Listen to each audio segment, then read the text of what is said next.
one of the barriers was the access to capital. In 2013, I came across a company in Zimbabwe that was looking for our growers to grow snap peas for them to export into the European Union. And I remember being very excited because one of the opportunities of growing with them was that they would fund the whole production of the crop and then I would grow. So I went into export. And because as I wasn't growing my snap peas, I was able to hire 10 other women in the community. And by hiring them, I was able to, they were able to then take their children to school. So I shared this story to the world because a lot of the times people don't realize the importance of trade. During this year, a lot of people have been talking about that we probably should reduce trade and concentrate on producing as a country. I, as a farmer, grow also local production, and I would say I subscribe to both. It's important for us to grow local food because we need to be able to be food secure and have food, like a lot of the times our staple crops. But we can never neglect the importance of trade. Trade is important because it gives farmers jobs.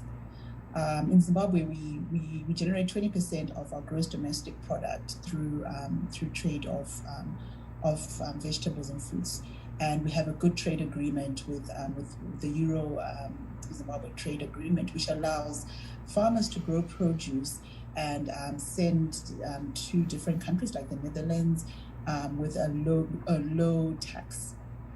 So this now also allows customers or consumers in European countries to enjoy our African produce, which they might not be able to grow because of different climatic conditions, and that it creates employment for us farmers, and also we are able to also recruit other people in our community who then benefit from the money we pay them and develop their homes.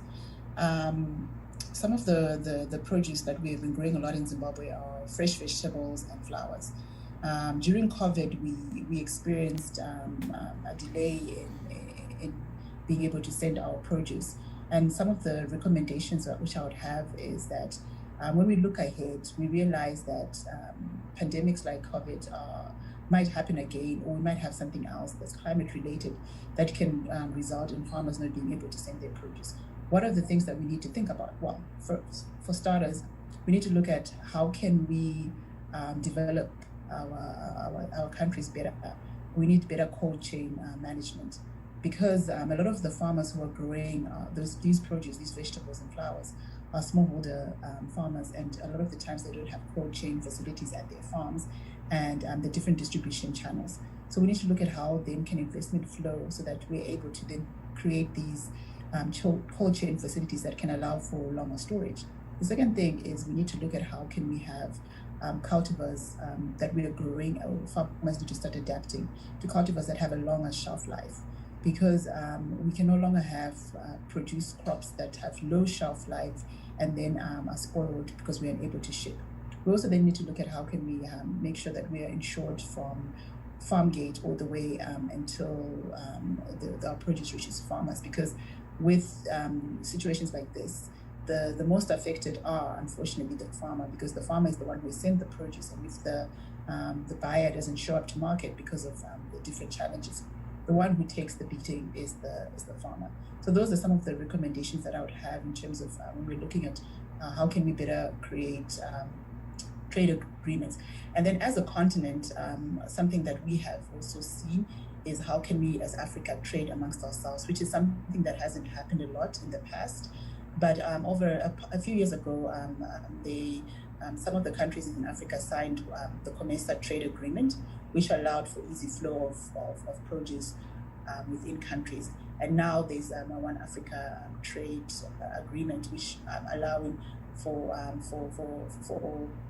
farmers, producers to trade within the continent. So this is something that is that we should not go back. So we should not go back and say let's produce only for ourselves, because we can never stop the revolution. Technology is not, we can't stop it anymore. We have to look at what has technologies brought to us.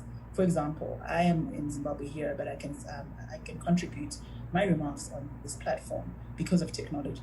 So is trade. Trade is a type of technology where we are now allowing people to enjoy different foods, different things from different countries, benefiting those countries using trade as a tool.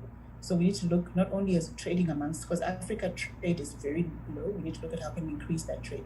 Also trade with other countries. Trade agreements need to be favorable for farmers, because we should not forget that the more we trade, the more we buy produce from different people, the more income flows to those underprivileged communities, or those communities that are trying to develop. So this is something that I believe passionately about as a farmer, and as someone who's wanting to grow in my trade and increasing produce, and also supporting other smallholders so that they can also send their produce to different parts of the country. So thank you so much for allowing me to share my remarks as a farmer in Zimbabwe. Thank you.